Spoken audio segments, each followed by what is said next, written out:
Abortion Controversy, Pro-Life or Pro-Choice by Angelica Olivares.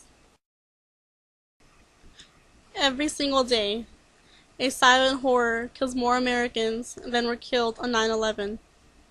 Every single year, this silent horror kills about as many Americans as have been killed on all the battlefields in all the wars in U.S. history combined. This silent horror is called abortion. If we are allowed to murder unborn children, then why is it illegal to murder other humans? Don't unborn babies deserve to be protected with rights equivalent to anyone else in this world? The answer is yes. Babies in the womb have every right to live, just the same as you and me.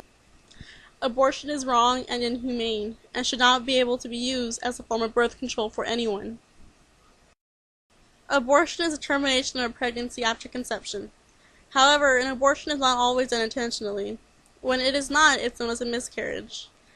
An induced abortion allows a woman to intentionally put their pregnancy to an end.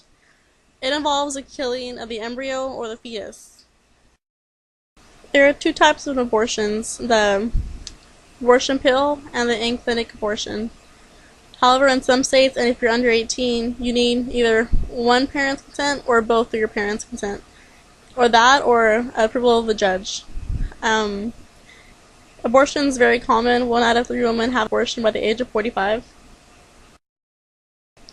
The abortion pill is a medicine. It's medicine that helps end an early pregnancy. It's safe and effective.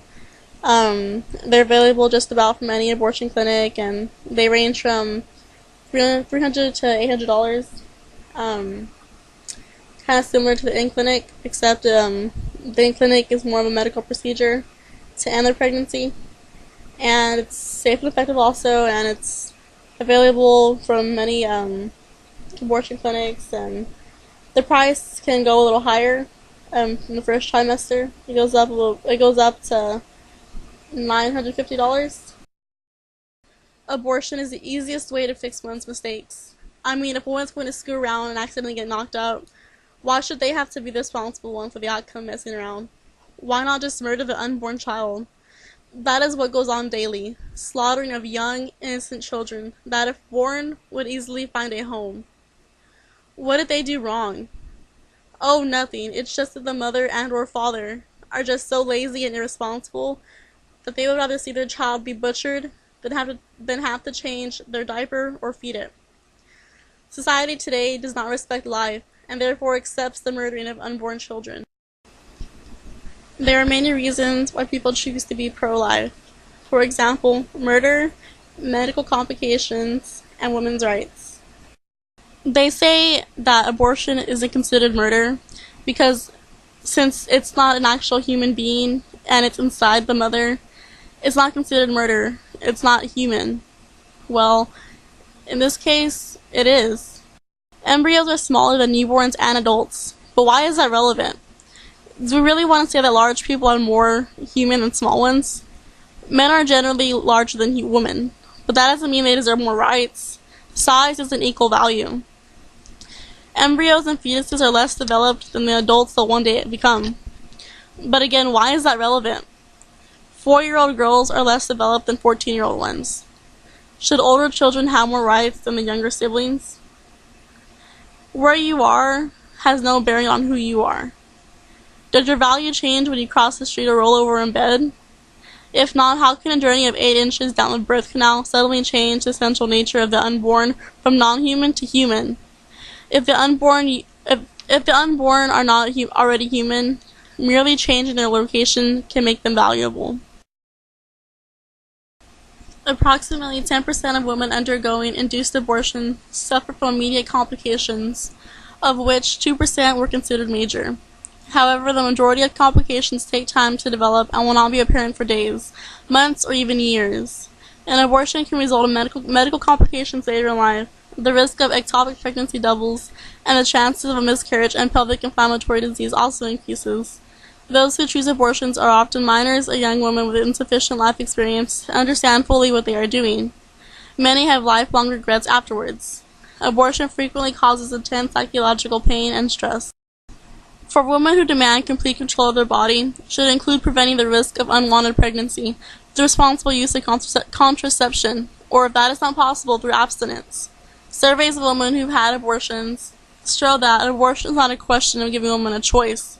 It is tragically a situation of women feeling they have no choice, feeling that nobody cares enough about them and their child to give them an alternative besides going to the abortionist.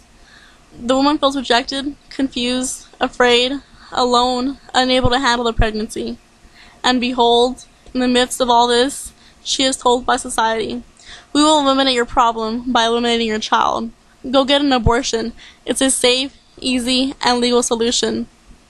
The fact is that though abortion is legal, it is not safe and easy nor respectful of the woman. Many people that side with being pro-choice often consider the factors of the person being a victim, their age, and if it's an unwanted pregnancy. If the woman was raped, it is definitely something she did not want. Forcing her to bear the added responsibility of the child she conceived through the unfortunate act would only add to her mental stress. In such cases, why would she pay for another man's mistakes? Such pregnancies are best terminated. Putting aside the issues that the woman is dealing with, we should also consider the life such children would have. Knowing that they were unwanted, what would their mental state be? How would they deal with the society? How would they feel unknowing about their biological father? Would they be able to live a normal life under such circumstances? Such things have a major effect on children. However, in the instance of rape and incest, proper medical care can ensure that a woman will not get pregnant. Abortion punishes the unborn child who committed no crime. Instead, it is the perpetrator who should be punished. Women choose to abort due to a lot of difficult circumstances. Nobody aborts without a valid reason. These reasons would include age, society, responsibility, and a lot of many other reasons. If a woman is below the age of 21, she is too young to have a baby. She may be immature and may not even be in a position to take the responsibility of a new life altogether. She may not even be able to provide her child with everything it requires. A minor mother isn't psychologically ready to handle the responsibilities of a child. With a life to support, many such girls drop out of school and start working in order to fend for the child. This certainly spells a bleak future for such girls. In such cases, abortion becomes her best option.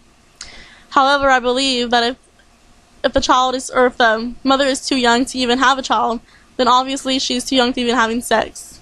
However, if you are too young to have a baby, then you are too young to make the decision to take the baby's life away.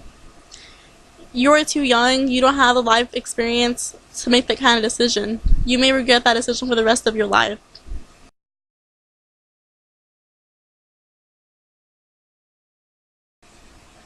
Unwanted teen pregnancy can have serious complications. If the pregnancy is continued, an adolescent is neither mentally nor physically ready to continue a pregnancy. Talking about responsibility, it is true that everyone is responsible for their own actions. If this is true, then it is also true that the woman did not get pregnant on her own. My point here is, when the man is equally responsible for the pregnancy, why should a woman be the lone sufferer? In a lot of cases, infidelity and a man not willing to take the child's responsibility are reasons why most women are forced to abort. The unexpected pregnancy then becomes an unwanted one too. And in situations like these, why is she to blame? However though, if you're not wanting a pregnancy, there are ways to prevent a pregnancy. There are condoms, there's birth control. There's always a way to protect from getting pregnant. There is no excuse for there being an unwanted pregnancy when there are plenty of ways to prevent it.